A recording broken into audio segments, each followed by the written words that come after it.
To my channel. ஒரு சூப்பரான சாம்பார் சாதம் பண்ணலாமா?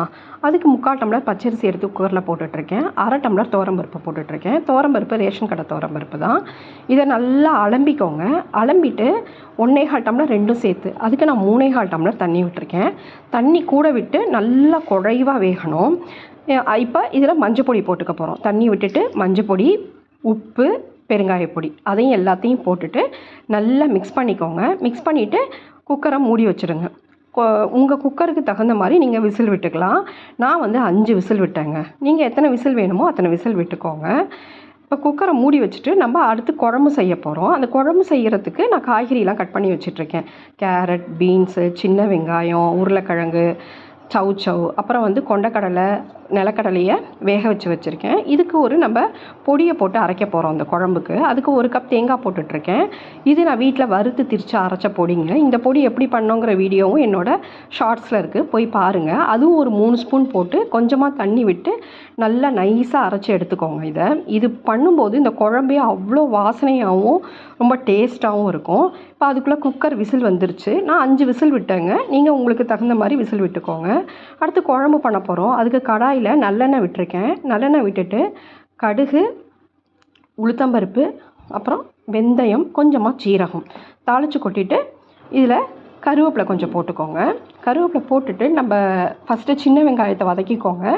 வெங்காயம் வதங்கினதுக்கப்புறம் நம்ம அந்த காய், கேரட்டு, பீன்ஸு, அப்புறம் உருளைக்கிழங்கு, சவு என்னென்ன காய் இருக்கோ உங்கள் விருப்பப்படி எல்லா காயுமே போட்டுக்கலாம்.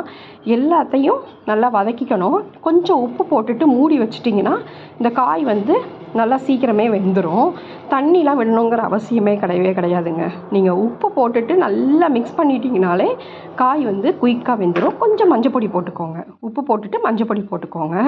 பெருங்காய பொடியும் கட்டி தான் போட்டிருக்கேன். பெருங்காய பொடி போடலை, பெருங்காய கட்டி போட்டிருக்கேன். நல்லா மிக்ஸ் பண்ணிவிட்டு ஒரு தட்டு வச்சு மூடி வச்சுடுவோம். இப்போ அதுக்குள்ளே காய் வெந்துடும். காய் வெந்ததுக்கப்புறம் நம்ம அதில் எடுத்து புளி ஒரு நெல்லிக்காய் சைஸ் அளவுக்கு புளி, நிறைய புளி போடலை, நெல்லிக்காய் சைஸ் அளவுக்கு புளி தான் வச்சுருந்தேன். இப்போ அந்த வேக வச்ச நிலக்கடலை, கொண்டக்கடலை அதையும் போட்டுட்டேன். அந்த நெல்லிக்காய் சைஸ் அளவுக்கு புளியை கரைச்சி வச்சுருக்கேன், அதையும் விட்டுட்டேங்க. நல்லா மிக்ஸ் பண்ணிக்கோங்க. மிக்ஸ் பண்ணிவிட்டு நம்ம சாம்பார் பொடி போட போகிறோம். நான் இது வீட்டில் அரைச்ச சாம்பார் பொடி தான். அந்த சாம்பார் பொடி 3 ஸ்பூன் போட்டிருக்கேன். நல்லா மிக்ஸ் பண்ணிக்கோங்க. மிக்ஸ் பண்ணிவிட்டு நம்ம அரைச்சி வச்சுருக்கோம்ல மிக்ஸி ஜாரில், அதையும் சேர்த்து இதோட சேர்த்துக்கோங்க. தேங்காயும் அந்த வறுத்து திரிச்ச பொடி அதையும் சேர்த்து கொஞ்சம் தண்ணியாக விட்டுக்கோங்க. இந்த குழம்பு கொஞ்சம் தண்ணியாகவே இருக்கட்டும். அப்போ தான் நம்ம சாதத்தோடு கலக்கும்போது சாதம் நல்லா தளர்வாக இருக்கும். நல்லா குழம்பு கொதிச்சதுக்கப்புறம் நம்ம கொத்தமல்லி போட்டு இறக்க வேண்டியது தான். வேணும்னா நெய் விட்டுக்கலாம். நம்ம சாதம் செய்யும்போது கூட நெய் விடலாம், இல்லைன்னா அந்த குழம்புலையும் நெய் விடலாம். இப்போ இந்த குழம்பு ரெடி ஆகிடுச்சு. சாதத்தை எடுத்து நல்லா மசிச்சுக்கோங்க. நல்லா மசிச்சுட்டு குழம்ப நிறையா விட்டுக்கோங்க. இப்போ நம்ம நெய் விட போகிறோம். இதில் ஒரு 2 டீஸ்பூன் நெய், நல்லெண்ணெய். இப்போ குழந்தைங்களுக்கு ஸ்கூலுக்கு கொடுத்து அனுப்ப போகிறீங்க அப்படின்னா நல்லெண்ணெயும் நெய்யும் விட்டு குழந்தைங்களுக்கு கொடுத்தீங்கன்னா வாசனையாக இருக்கும். குழந்தைங்களும் ஈஸியாக சாப்பிட்ருவாங்க. இதை நல்லா மிக்ஸ் பண்ணிவிட்டு நம்ம அந்த குழம்பு வச்சுருக்கோம்ல அந்த குழம்ப நல்லா தாராளமாக விடுங்க. நல்லா மிக்ஸ் பண்ணிட்டிங்கன்னா சூப்பர் டேஸ்டியான சாம்பார் சாதம் ரெடி. அவ்வளோ நல்லா இருக்குங்க, வாசனையாகவும் இருக்கும். இது சூடாக சாப்பிட்டா ரொம்ப நல்லாயிருக்கும்.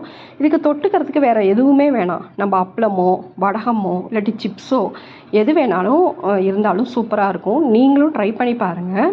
மறக்காமல் என் சேனலை சப்ஸ்கிரைப் பண்ணிக்கோங்க. இந்த மாதிரி நிறைய வீடியோஸ், யூஸ்ஃபுல்லான வீடியோஸ் என் சேனலில் இருக்குது. மறக்காமல் பாருங்கள். Thank you friends.